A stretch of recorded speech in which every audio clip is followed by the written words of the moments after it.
नमस्कार. खबर महाराष्ट्राची या बुलेटिनमध्ये आपलं सगळ्यांचं खूप खूप स्वागत. नवीन दिवस नवीन घडामोडी आणि आत्ता या क्षणाला आहे एक महत्त्वाची ब्रेकिंग न्यूज. बघा शरद पवारांनी काय म्हटलेलं आहे.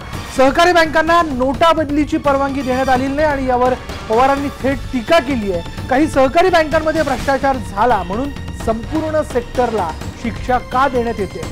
सहकारी बँकांमध्ये भ्रष्टाचार याआधी झालेला आहे, मग सरकारी बँका बंद केल्या का? म्हणजे सरकारी बँकांमध्ये देखील अशा पद्धतीने भ्रष्टाचार झालेला होता, पण त्या का बंद करण्यात आल्या नाही असा शरद पवारांनी सवाल विचारलेला आहे. केंद्र सरकारला हा सवाल केला आणि आज गावाकडे अनेक शेतकऱ्यांची खाती सहकारी बँकांमध्ये आहेत, त्यांनी कसं काय करायचं असा पवार म्हणालेले आहेत. आणि दुसरं म्हणजे उद्योग क्षेत्राकडे चोर म्हणून बघू नका. उद्योग वाढला तरच रोजगार वाढेल आणि त्यामुळे तिथे गुंतवणूक वाढलीच पाहिजे. त्यामुळे त्यांना फटका बसू देऊ नका. लोक भ्रष्टाचार करणार नाहीत याची काळजी घ्या असंही ते म्हणाले. IVN लोकमतला पवारांनी एक्सक्लुझिव्ह मुलाखत दिली आहे. बघूया शरद पवारांनी नेमकं काय म्हटलंय. यावेळेला त्यांनी काय केलं, ह्या सगळ्या सिस्टीमला पैसा पुरवणारी जी यंत्रणा आहे, गावची सोसायटी, जिल्हा मध्यवर्ती सहकारी बँक, राज्य सहकारी बँक, गावच्या सोसायटीचा जो क्रॉप प्लॅन आहे, आराखडा आहे, त्याचा सगळ्या गावांचा आराखडा एकत्र जिल्हा बँकेकडे जातो. राज्य सरकारच्या सहकार खात्याचे अधिकारी, राज्य सहकारी बँकेचे अधिकारी आणि नाबार्ड जे कृषी कर्जाच्यासाठी आपण केलेली रिझर्व्ह बँकेची व्यवस्था आहे, तिघं मिळून त्या डिस्ट्रिक्टचा प्लॅन मंजूर करतात. आणि त्याप्रमाणे त्या जिल्हा बँकेला स्वतःचा निधी असेल तर स्वतःचा निधी ते सोसायटीला देतात. आता सातारा बँक आहे, पुणे बँक आहे, पुणे जिल्हा मध्यवर्ती सहकारी बँक आहे, यांना त्यांचे स्वतःचाच निधी एवढा आहे की तो स्वतःचा निधी आपल्या गावच्या सोसायटीला देऊ शकतात आणि त्यांचा क्राफ्ट प्लॅनची पूर्तता तिथं होते. पण काही बँका अशा आहेत त्या थोड्या आर्थिकदृष्ट्या सबल नाहीत.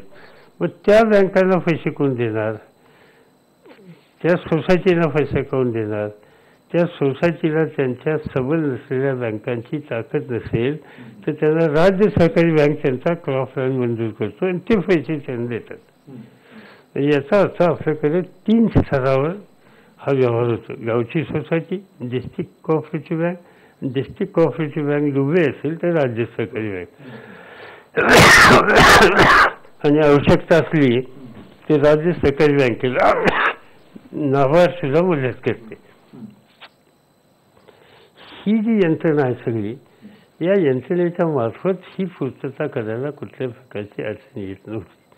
आणि तो प्लॅन त्या पद्धतीनं त्यांनी केला असतं तर त्यांना द्यायला त्याच्यामध्ये कुठल्याही प्रकारची अडचण नव्हती. इथं काय केलं की करन्सी रद्द करून टाकली. करन्सी रद्द केलं, त्यांचं गावच्या सोसायटीचा संबंध नाही, त्यांच्याकडे काहीच नाही. राहिल्या जिल्हा बँका, या सगळ्यांना, कारण शेवटी गावची सोसायटी संबंध राज्यामध्ये प्रत्येक गावात उचलेलची संस्था आहे आणि तिला सपोर्ट करणारी जिल्हा बँक आहे. आता ते जिल्हा बँकेलाच ह्याच्यातनं बाजूला ठेवलं.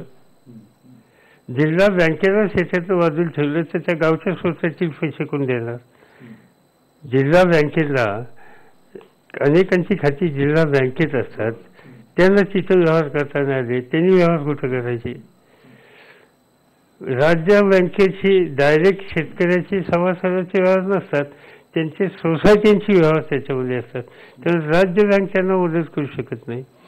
आणि ह्याच्यातून जिल्हा बँक काढल्याच्यामुळं आज प्रत्येक जिल्ह्यात हजारो लोक त्या जिल्हा बँकेचे सभासद आहेत. व जिल्हा बँकेचे सभासद किंवा व्यवहार हा फक्त शेतीपुरता असताच नाही.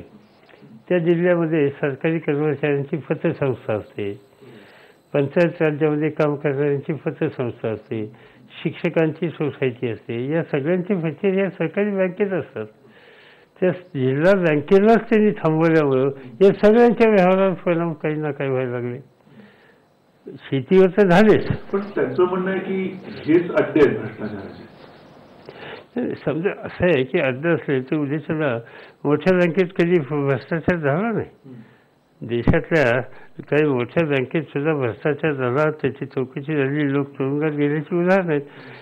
पण त्यामुळे तशी चूक कुठेतरी केली म्हणून समज आपण देशातल्या बँका थांबवणार का. ते जे म्हणलं जातं की या सहकारी संस्थेत सहकारी तुम्ही तुमची निगराणी ठेवा ना. तुमचं नाबार्ड आहे, तुमचं ऑडिट सिस्टीम आहे, राज्य सरकारची ऑडिट सिस्टीम आहे, या सगळ्या गोष्टी तुम्ही त्याच्यामध्ये काळजीपूर्वक लक्ष घाला ना, कोण नाही म्हणते. पण तुम्ही सबन बहुसंख्य समाजाला जाऊन पोचणारी यंत्रणा तुम्ही बाजूला काढली. मग तुमचं म्हणलं की तेच अड्डे आहेत, ते अड्डे जर असतील तर वर्षानुवर्ष तुम्ही चित्रात उपयोग करतात. त्या जिल्ह्याचा तुम्ही क्रेडिट प्लॅन त्याच ह्याच्यामार्फत करतात, सरकारच्या मान्यतेनेच करतात, त्याचं ऑडिट तुम्हीच करतात. आणि त्यामुळं या प्रकारची भूमिका घेणं माझ्या मते या सबन सेक्टरवर एक प्रकारचा अन्याय करणारी अशा प्रकारची आहे. सरकारचे जे निर्णय घेणारे घटक आहेत सगळे, त्यांनी या सगळ्या वर्गाच्याकडे हे चोर आहेत, हे लवार आहेत या पद्धतीने बघू नये. असं म्हणजे मगाशी मी सुरुवातीला सांगितलं की तो पैसा हा सगळा काळा पैसा आहे किंवा सगळा पाकिस्तानमधून आला आहे असं समजण्याचं म्हणजे मूर्खपणा आहे. नाही आहे तो. सर्वसामान्य माणसाच्या कष्टाचा घामाचा तो पैसा आहे. सगळाच पैसा बँकेच्या चॅनलमधून आला असेल असं नव्हे. शेतात काम करणारा जो मजूर आहे त्या मजुराच्या हातातले पैसे हे का बँकिंग चॅनलमधनं त्याच्याकडे आले असं नाही. तो ज्याच्याकडे काम करतो कदाचित त्यांनी बँकेतनं काढली असतील, पण ह्याच्या हातात कॅश झाली, तेच ते व्यवहार जाऊन बाजारात करणार आहे. आणि त्यामुळे हा पैसा सगळा काळा आहे असं म्हणणं योग्य नाही. तसं ह्या बाकीच्या प्रश्नाच्या बाबतीत सुद्धा की काही हे सगळे निर्णय जे होतात याच्यामध्ये काहीतरी स्वार्थच आहे की लवारीचे हा दृष्टिकोन घेऊन चालणार नाही. आपल्याला देशाची इकॉनॉमी ही योग्य रस्त्याने न्यायची आहे, ती गतिमान झाली पाहिजे. उत्पादन वाढीची प्रक्रिया ही वाढली पाहिजे. आता रिअल इस्टेट म्हणजे काही सेक्टर असे आहेत, कन्स्ट्रक्शन म्हणजे रस्ते, वीजगृह, धरणं, याच्यामध्ये जेवढी गुंतवणूक होईल किंवा रिअल इस्टेट घरं बांधणी याच्यामध्ये जेवढी गुंतवणूक होईल तेवढा पैसा समाजामध्ये अधिक जातो, अधिक हातांना काम मिळतं आणि अर्थव्यवस्था मजबूत व्हायला त्याची मदत होते.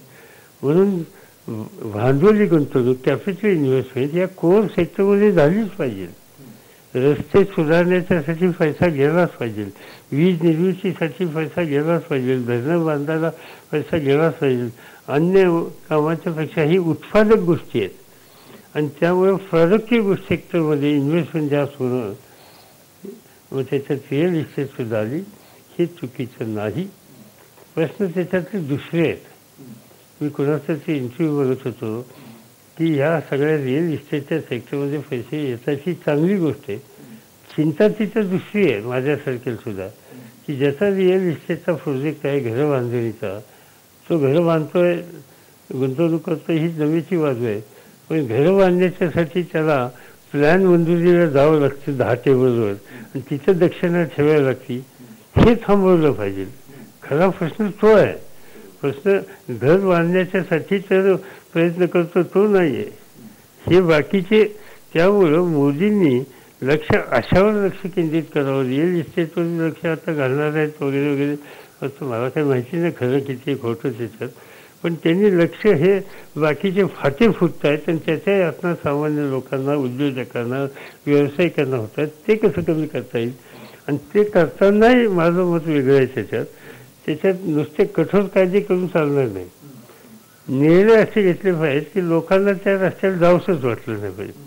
टॅक्सेशनची सिस्टीम अशी केली पाहिजे की टॅक्स बुडवावं असं वाटलं तर पाहिजे. एकेकाळी आम्ही बघायचो आमच्या सुरुवातीच्या काळात 93% टॅक्स होता. 100 रुपये कमवले की 93 रुपये सरकारला द्यायचे. कोणता माणूस प्रामाणिक वागेल? इरॅशनल डिसिजन्स आहेत. तर त्यामुळे मोदींनी हे जे असे सगळे सामान्य माणसाला त्रास देणारे निर्णय आहेत ते हळूहळू बदलावेत. प्रशासन यंत्रणा अधिक लोकाभिमुख करावी. हा निर्णय अतिशय महत्त्वाचा, मोठा, दूरगामी परिणाम करणारा होता. माझ्यासारख्यांनी त्याचा विचार केला, त्या जाणकारांची विचारविनिमय केला. आम्ही लोक या निष्कर्षाशी आलो हे मोठं ऑपरेशन आहे, याचा पेशंटला त्रास होईल. पण त्याच्यातनं पेशंट बरा झाला, बाहेर पडला, तर त्या पेशंटला आपलं दैनंदिन काम अधिक प्रभावीपणे करायला तो शारीरिकदृष्ट्या सक्षम होतो. आणि म्हणून हे आपण याला विरोधासाठी विरोध ही भूमिका घेता कामा नये. आणि म्हणून आम्ही जाहीरपणाने त्याला पाठिंबा दिला. ज्या वेळेला मोठं ऑपरेशन आपण करतो एखाद्या पेशंटचं, आणि साहजिकच त्या ऑपरेशनच्यामुळे त्या शरीराला त्याचा लाभही होतो, पण ते ऑपरेशन केल्याच्या नंतर त्या पेशंटची शस्त्रक्रियेच्या नंतरची काळजी घेणारी व्यवस्था याची असली पाहिजे. आफ्टर केअर ज्याला आपण म्हणतो, तर आफ्टर केअर ही जर दुर्लक्षित राहिली तर ऑपरेशन यशस्वी, पण पेशंट आहे का नाही या संबंधीची खात्री देता येत नाही. त्याचं कारण नंतरच्या काळामध्ये त्या पेशंटची जी शुश्रूषा करायला पाहिजे, त्याच्यासाठी लागणारे डॉक्टर, त्यासाठी लागणारी औषधं, त्यासाठी घ्यायला लागणारे, कारण खूपदा काही प्रतिक्रिया होते, तर ती व्यवस्थित झाली तर मग या सगळ्यातून तो पेशंट चांगला